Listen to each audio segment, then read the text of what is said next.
The karma philosophy is to justify the caste system. Absolute nonsense. क्या credibility है इनके पास ये सब बातें कहने की। मैं आपको क्रेडिबल सोर्सेस देता हूं, Wendy Doniger, Arvind Sharma, Max Weber, Romila Thapar, who has been a radical leftist, very critical of the Hindu philosophy. ये सब मानते हैं the karmic philosophy was a part of the metaphysics that the Upanishads introduce and had a very strong spiritual angle to it. First of all thank you मेरे लिए मेरी research करने का और स्क्रीनशॉट्स डाल देने का।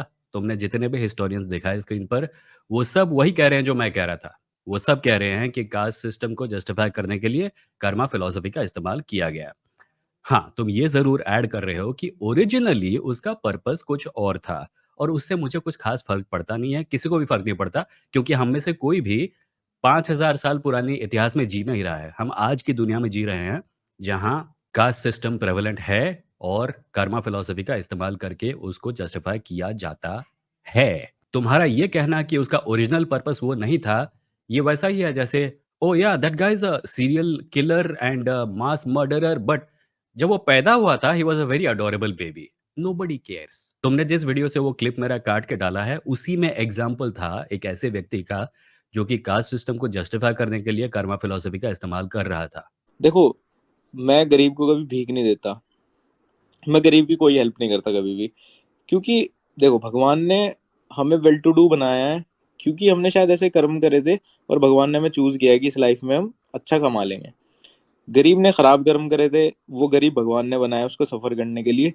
तो अगर तुम गरीब की हेल्प करने जा रहे हो, इसका मतलब तुम भगवान की विश के अगेंस्ट जा रहे हो। वो तो बाद में जब मनुस्मृति लिखी गई उसने इसको इंटरप्रेट किया कास्ट सिस्टम को जस्टिफाई करने के लिए, पर कार्मिक थ्योरी का बिल्कुल भी उद्देश्य नहीं था कास्ट सिस्टम को जस्टिफाई करने के लिए। हाँ, तो मनुस्मृति लिखी गई ना। मनुस्मृति को इस समय सरकारी कॉलेजेस में स्टूडेंट्स के करिकुलम में डालने की कोशिश हो रही है ना। मनुस्मृति गायब तो हो नहीं गई। मनुस्मृति का इम्पैक्ट हमारे समाज के लोग आज तक झेल रहे हैं। तुमने उस बारे में कितनी बार आवाज उठाई है? उस समय तो तुम्हारे मुंह से कुछ निकलता नहीं है, पर जब कोई जस्टिफाइड तरीके से ये साबित करने की कोशिश करता है कि कर्मा फिलॉसफी का इस्तेमाल कास्ट सिस्टम को जस्टिफाई करने के लिए होता है, विजिबली, इट्स एवरीवेयर, तब तुम आ जाते हो एब्सोल्युटली रॉन्ग बोलने के लिए।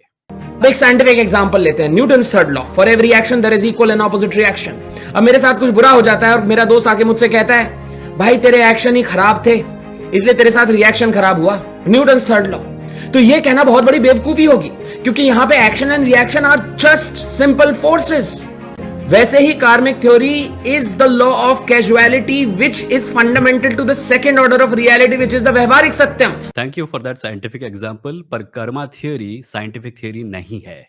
साइंटिफिक थियोरी जो लॉ ऑफ थर्मोडायनामिक्स के बारे में तुम बता रहे हो, वो सारी मटेरियल रियलिटी पर अप्लाई करती है, वो यूनिवर्स के हर हिस्से पर अप्लाई करती है। कर्मा थियोरी किसी भी चीज पर अप्लाई नहीं करती, वो एक फिलोसॉफिकल आउटलुक है। उसको थियोरी कहना, उसको साइंस के बराबरी का बताना मूर्खता है और कुछ नहीं। कर्मा थियोरी इस ब्रह्मांड को एक मॉरल डायमेंशन देने की कोशिश करती है, और इस मॉरल डायमेंशन का कहीं कोई प्रमाण नहीं मिलता। बल्कि अगर हम इसको सबसे ज़्यादा स्थूल रूप से भी देखें और हम ये मान लें, जो कि हमें मानना चाहिए, कि ये सिर्फ़ इंसानी सोसाइटी पर अप्लाई करती है, तो भी ये अप्लाई नहीं करती एक थ्योरी या एक लॉ की तरह।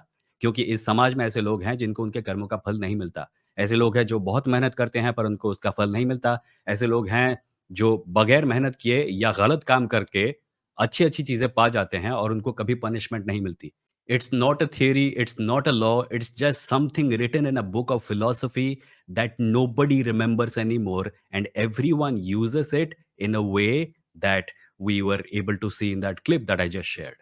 100 बातों की एक बात यह है कि तुम 5000 साल पुरानी लाइफ़स्टाइल को ओरिजिनल मान के जितना समय बिताना चाहते हो बिता सकते हो, पर सच ये है कि वो आजकल की दुनिया पर अप्लाई नहीं करती, ना साइंटिफिकली, ना सोशियली।